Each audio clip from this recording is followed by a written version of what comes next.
మీకు ఏదన్నా ఆధారం పబ్లిక్ గా బాబు గారు లేకపోతే ఇక్కడ ఎంపీలుగా నేను లేకపోతే అనకాపల్లి ఎంపీ రమేష్ గారు లేకపోతే ఇక్కడ ఎమ్మెల్యేలు పల్లా శ్రీనివాస్ గారు పంచకల్ రమేష్ గారు ఏదైనా వచ్చి ఎప్పుడన్నా ఎక్కడ అన్నారా?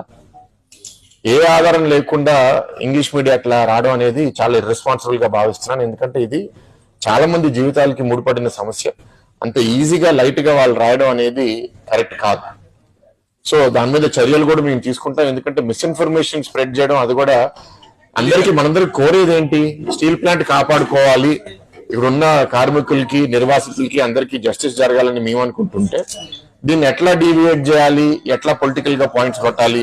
వాళ్ళు పవర్ లో ఉన్నప్పుడు 5 ఏళ్ళు చేయలేకపోయారు, ప్రతిపక్షంలో ఉన్నప్పుడన్నా మా పని మమ్మల్ని చేయనివ్వచ్చు కదా.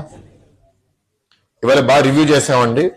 వాళ్ళని కోరింది కూడా ఏంటంటే లాభాల లోపలికి స్టీల్ ప్లాంట్ ని ఎట్లా తీసుకుని రావాలి, ఆ విధంగా మనం ఎట్లాంటి సహాయం రేపు